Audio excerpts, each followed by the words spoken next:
Netanyahu চাঞ্চল্যকর দাবি, ইরানের সর্বোচ্চ নেতা মোস্তফা খামেনি জীবিত নাকি মৃত। জানাবো নতুন নির্দেশনা নিয়ে মাঠে নামছে ইরান, শত্রুদের ধসিয়ে দেওয়ার নির্দেশনা দিলেন মোস্তফা খামেনি। এবার ইরানের ইউরেনিয়ামে চোখ পড়েছে ইসরায়েলের। এবং সর্বশেষ জানাবো বিশ্ব শান্তির সবচেয়ে বড় হুমকি যুক্তরাষ্ট্র। দর্শক শুনছিলেন সংবাদ শিরোনাম, এখন জানিয়ে দিব বিস্তারিত সংবাদ। তবে তার আগে অনুরোধ থাকবে এই ভিডিওটিতে একটি লাইক দিন এবং কমেন্ট করে জানিয়ে দিন আপনি কোথা থেকে বা কোন জেলা থেকে আমাদের সংবাদ শুনছেন এবং দেখছেন। নেতানিয়াহুর চাঞ্চল্যকর দাবি, ইরানের সর্বোচ্চ নেতা মোস্তফা খামেনি জীবিত নাকি মৃত। ইরানের সর্বোচ্চ নেতা মোস্তফা খামেনি কি আদৌ বেঁচে আছেন, নাকি তিনি এখন কেবলই এক অদৃশ্য ছায়া? ইসরায়েল প্রধানমন্ত্রী বেনিয়ামিন নেতানিয়াহুর এক সাম্প্রতিক বয়ানে এখন তোলপাড় গোটা বিশ্ব। সিবিএস নিউজকে দেয়া সাক্ষাৎকারে নেতানিয়াহু যা দাবি করেছেন তা যেন কোনো থ্রিলার সিনেমার চিত্রনাট্যকেও হার মানায়। ইসরায়েলের প্রধানমন্ত্রীর দাবি, মোস্তফা খামিন বেঁচে আছেন, কিন্তু তিনি এখন আর প্রকাশ্যে নেই। এক অন্ধকার নিশ্ছিদ্র নিরাপত্তার চাদরে ঢাকা কোনো এক গোপন বাংকারে নিজেকে বন্দী রেখেছেন তিনি। মার্কিন ও ইসরায়েলি বিমান হামলায় পূর্বসূরি আলী খামেনোর মৃত্যুর পর থেকেই মোস্তফাকে নিয়ে রহস্য ঘনীভূত হচ্ছিল। নেতানিয়াহুর মতে বাংকারে থেকে নিজের ক্ষমতা জাহির করার মরিয়া চেষ্টা চালাচ্ছেন মোস্তফা, যদিও সেই কর্তৃত্ব এখন অনেকটাই ফিকে। তবে শুধু খামেনির অবস্থানই নয়, ইসরায়েল প্রধানমন্ত্রীর কণ্ঠে শোনা গেল এক অদ্ভুত স্বীকারোক্তি। তিনি মেনে নিলেন যে হরমুজ প্রণালী নিয়ন্ত্রণে ইরান কতটা দক্ষ হতে পারে তা আগে থেকে আঁচ করতে পারেনি বিশ্বের দুই মহাশক্তি ইসরায়েল এবং আমেরিকা। যুদ্ধের ময়দানে ইরানের এই চাল যেন এক মস্ত বড় ধাক্কা হয়ে এসেছে তেল আবিব আর ওয়াশিংটনের কাছে। গোয়েন্দা ব্যর্থতার এই বিরল স্বীকারোক্তি এখন আন্তর্জাতিক মহলে এক নতুন আলোচনার জন্ম দিয়েছে। নেতানিয়াহু সাফ জানিয়ে দিয়েছেন, ইরান যুদ্ধ এখনই শেষ হচ্ছে না তার মতে, যতক্ষণ না ইরানের মাটির তলায় লুকানো সমৃদ্ধ ইউরেনিয়াম ভান্ডার পুরোপুরি ধ্বংস করা হচ্ছে এবং তাদের পারমাণবিক কেন্দ্রগুলো গুড়িয়ে দেয়া হচ্ছে, ততক্ষণ যুদ্ধের দামামা থামবে না। কাজ এখনো বাকি আছে। নেতানিয়াহুর এই এক লাইনের হুঙ্কার যেন বুঝিয়ে দিচ্ছে সামনের দিনগুলোতে মধ্যপ্রাচ্যের আকাশ আবারও তপ্ত হতে চলেছে। ইরান সরকার কি তবে পতনের মুখে? এমন প্রশ্নের জবাবে নেতানিয়াহু এক অদ্ভুত তুলনা জানলেন। তিনি বলেন, কোনো শাসন ব্যবস্থার পতন অনেকটা দেউলিয়া হওয়ার মতো, প্রথমে খুব ধীরে ধীরে এগোয় এবং শেষ মুহূর্তে হুড়মুড়িয়ে ভেঙে পড়ে। ইরানের বর্তমান অবস্থাও কি তবে সেই খাদের কিনারে? নেতানিয়াহুর ইঙ্গিত অন্তত সেদিকেই, যদিও কোনো গ্যারান্টি তিনি দিতে রাজি হননি। এদিকে রণক্ষেত্র যখন উত্তপ্ত, তখন কূটনৈতিক টেবিলেও বইছে ঝোড়ো হাওয়া। ডোনাল্ড ট্রাম্প ইরানের পক্ষ থেকে আসা শান্তি প্রস্তাবকে সরাসরি অগ্রহণযোগ্য বলে প্রত্যাখ্যান করেছেন। ইরানের প্রস্তাবিত 3 স্তরের শান্তি পরিকল্পনা এবং মার্কিন 14 দফার শর্তাবলীর মধ্যে এখন যোজন যোজন দূরত্ব। একদিকে ইউরেনিয়াম হস্তান্তরের চাপ, অন্যদিকে অবরোধ তুলে নেয়ার দাবি, দুপক্ষই এখন অণুর অবস্থানে। ইরানের পক্ষ থেকে পাকিস্তানের মাধ্যমে পাঠানো সেই 3 স্তরের প্রস্তাবটি ছিল মূলত যুদ্ধবিরতি এবং হরমুজ প্রণালী খুলে দেওয়ার উপর ভিত্তি করে। কিন্তু ওয়াশিংটন স্পষ্ট জানিয়ে দিয়েছে, পারমাণবিক কার্যক্রমের উপর চূড়ান্ত লাগাম না টানা পর্যন্ত কোনো আপোষ নয়। নতুন নির্দেশনা নিয়ে মাঠে নামছে ইরান, শত্রুদের ধসিয়ে দেওয়ার নির্দেশনা দিলেন মোস্তফা খামেনি। পারস্য উপসাগরের আকাশের যুদ্ধের মেঘ এখন আরো ঘনীভূত হয়েছে। আমেরিকার সঙ্গে চলমান উত্তেজনার এক নতুন অধ্যায় শুরু করেছে ইরান। কয়েক সপ্তাহ ধরে চলা ছায়াযুদ্ধ এখন সম্মুখ সমরে মোড় নিয়েছে। ট্রাম্প প্রশাসনের অবরোধ ও হুমকির জবাবে আর পিছু হটছে না ইরান। বর্তমানে ওয়াশিংটনকে সরাসরি সামরিক চ্যালেঞ্জ ছুড়ে দিয়েছে তারা। এই উত্তেজনার কেন্দ্রে রয়েছেন ইরানের নতুন সর্বোচ্চ নেতা মোস্তফা খামেনি। তার একটি নির্দেশেই মধ্যপ্রাচ্যে ভূরাজনৈতিক সমীকরণ বদলে যাচ্ছে। পশ্চিম এশিয়ায় যুদ্ধ শুরুর পর মোস্তফা খামেনি অনেকটা আড়ালে ছিলেন, তবে রবিবার তিনি শক্তিশালী উপস্থিতি জানান দিয়েছেন।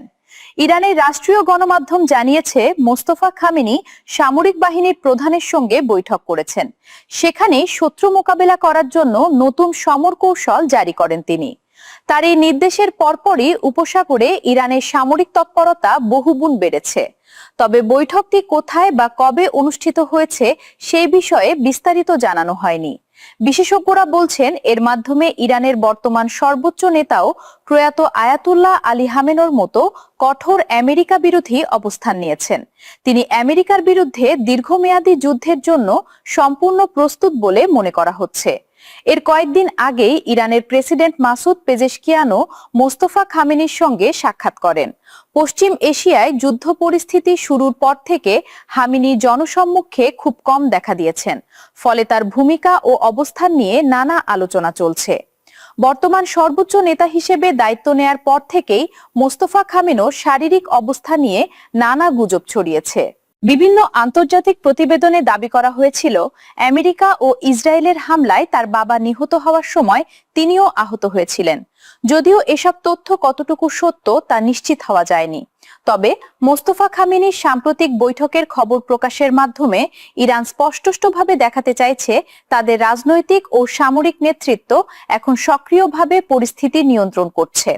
এদিকে মোস্তফা খামেনির নির্দেশনার খবর প্রকাশের মধ্যেই উপসাগরীয় অঞ্চলে নতুন করে ড্রোন হামলার ঘটনা ঘটে। সংযুক্ত আরব আমিরাত জানায় ইরান থেকে সোরা দুটি ড্রোন ভূপাতিত করেছে তারা। দেশটির প্রতিরক্ষা মন্ত্রণালয় এক্সে দেয়া এক বিবৃতিতে জানায় আরব আমিরাতের আকাশ প্রতিরক্ষা ব্যবস্থা সফলভাবে ইরান থেকে ছোড়া দুটি ড্রোন ধ্বংস করেছে। অন্যদিকে কুয়েতের সেনাবাহিনীও জানিয়েছে ভোরে দেশটির আকাশ সীমায় কয়েকটি ড্রোন শনাক্ত করা হয়। তবে ড্রোনগুলো কোথা থেকে এসেছে সেই বিষয়ে কিছু জানায়নি কুয়েতের সেনাবাহিনী। এ উত্তেজনার মধ্যে কাতারের জলসীমায় একটি বাণিজ্যিক কার্গো জাহাজে হামলার ঘটনা ঘটে। কাতারের প্রতিরক্ষা মন্ত্রণালয় জানায় মেসাইব বন্দরের উত্তর পূর্বে দেশটির জলসীমায় আবুধাবি থেকে আসা একটি জাহাজ ড্রোন হামলার শিকার হয়। হামলার ফলে জাহাজটিতে সীমিত পরিসরে আগুন লাগে, তবে কোনো হতাহতের খবর পাওয়া যায়নি। বিশেষজ্ঞরা বলছেন আমেরিকার সঙ্গে আলোচনা ঝুলে থাকায় বর্তমান কঠোর অবস্থান নিয়েছে ইরান। এসব হামলার মাধ্যমে ইরান বোঝাতে চাইছে চাপের মুখে আমেরিকার কাছে মাথা নত করবে না তেহরান। এবার ইরানের ইউরেনিয়ামে চোখ পড়েছে ইসরায়েলের। ইরান যুক্তরাষ্ট্র যুদ্ধবিরতি চলছে, মিসাইল হামলা অনেকটাই থেমে গেছে, কিন্তু মধ্যপ্রাচ্যের আকাশে এখনো ভাসছে একটা প্রশ্ন, ইরানের সেই সমৃদ্ধ ইউরেনিয়াম এখন কোথায়? কারণ এবার সরাসরি সেই ইউরেনিয়ামের দিকে আঙুল তুলেছেন ইসরায়েলের প্রধানমন্ত্রী বেনিয়ামিন নেতানিয়াহু। তার স্পষ্ট ঘোষণা, ইরানের মজুদ সমৃদ্ধ ইউরেনিয়াম সরিয়ে নেওয়া না হলে এই যুদ্ধকে শেষ বলা যাবে না। সম্প্রতি সিবিএস এর জনপ্রিয় অনুষ্ঠান 7 মিনিটসে দেয়া সাক্ষাৎকারে নেতানিয়াহু বলেন, ইরানের হাতে এখনো এমন ইউরেনিয়াম রয়েছে যা ভবিষ্যতে বড় হুমকিতে পরিণত হতে পারে। শুধু তাই নয়, যেসব স্থাপনায় ইউরেনিয়াম সমৃদ্ধকরণ চলছে সেগুলো পুরোপুরি ধ্বংস করতে হবে বলে মন্তব্য করেন তিনি। আর এরপরেই আসে সবচেয়ে আলোচিত বক্তব্যটি। যখন তাকে জিজ্ঞেস করা হয় ইউরেনিয়াম সরানো হবে কিভাবে, নেতানিয়াহুর উত্তর ছিল খুবই ছোট কিন্তু ভয়ঙ্কর। তিনি বলেন, ভেতরে যেতে হবে এবং তা নিয়ে আসতে হবে। এই একটি বাক্যেই নতুন করে শুরু হয়েছে জল্পনা। তাহলে কি আবারও ইরানের ভেতরে কোনো গোপন অভিযান চালানোর পরিকল্পনা করছে ইসরায়েল, নাকি সামনে আসছে আরো বড় সামরিক সংখ্যা? নেতানিয়াহু দাবি করেছেন এ বিষয়ে মার্কিন প্রেসিডেন্ট ডোনাল্ড ট্রাম্পও তার সঙ্গে একমত। তার ভাষায় ট্রাম্প তাকে বলেছেন, আমি সেখানে যেতে চাই। তবে এখানেই তৈরি হয়েছে নতুন ধোঁয়াশা, কারণ ট্রাম্পের প্রকাশ্য বক্তব্য অনেকটাই ভিন্ন। তিনি বরাবরই বলে আসছেন ইরানের পারমাণবিক কর্মসূচি অনেকাংশে নিয়ন্ত্রণে আনা হয়েছে এবং পরিস্থিতি এখন যুক্তরাষ্ট্রের নজরদারিতেই রয়েছে। সম্প্রতি আরেক সাক্ষাৎকারে ট্রাম্প আরও এক ধাপ এগিয়ে বলেন, ইরান সামরিকভাবে পরাজিত হয়েছে। তার দাবি, যুক্তরাষ্ট্র চাইলে যে কোনো সময় সেই ইউরেনিয়াম নিজেদের নিয়ন্ত্রণে নিতে পারবে। টেলিভিশন সাংবাদিক শ্যারিল এটকেসেনার সঙ্গে আলাপকালে ট্রাম্প বলেন, পুরো স্থানটি আমাদের নজরদারিতে রয়েছে। কেউ সেখানে যাওয়ার চেষ্টা করলেই আমরা জানতে পারবো। এমনকি তিনি সরাসরি হুঁশিয়ারিও দেন। ট্রাম্প বলেন, যদি কেউ গোপনে ইউরেনিয়াম সরানোর চেষ্টা করে তাহলে সঙ্গে সঙ্গেই হামলা চালানো হবে। অর্থাৎ যুদ্ধবিরতি থাকলেও ইরানের পারমাণবিক স্থাপনাগুলো এখনো আমেরিকা ও ইসরায়েলের টার্গেটের কেন্দ্রেই রয়েছে। নেতানিয়াহুর মতে যদি এমন কোনো চুক্তি হয় যেখানে আন্তর্জাতিকভাবে ভেতরে গিয়ে ইউরেনিয়াম সরিয়ে নেওয়া সম্ভব হয়, তাহলে সেটিই হবে সবচেয়ে ভালো পথ। কিন্তু তিনি একই সঙ্গে এটাও পরিষ্কার করেছেন সব বিকল্প এখনো টেবিলে রয়েছে। যখন তাকে জিজ্ঞেস করা হয় গোপনে রাখা ইউরেনিয়াম দখলে নিতে সামরিক অভিযান চালানো হতে পারে কিনা, তখন তিনি সরাসরি উত্তর দেননি, বরং বলেন, আমাদের সামরিক পরিকল্পনা বা সক্ষমতা নিয়ে আমি কিছু বলতে চাই না।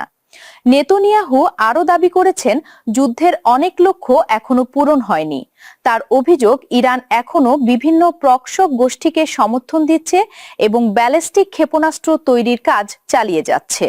যদিও ইসরায়েল তাদের সক্ষমতার বড় অংশ ক্ষতিগ্রস্ত করেছে বলে দাবি করছে, তবুও নেতানিয়াহুর ভাষায় অনেক কিছু এখনো রয়ে গেছে, কাজ শেষ হয়নি।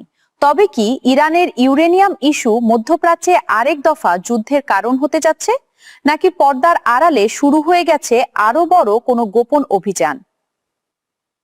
দর্শক, এই ছিল আমাদের হাতে পাওয়া সর্বশেষ সংবাদ। পরবর্তী সংবাদ দেখার আমন্ত্রণ জানিয়ে এখানেই বিদায় নিচ্ছি। সবাই ভালো থাকবেন, সুস্থ থাকবেন। আল্লাহ হাফেজ।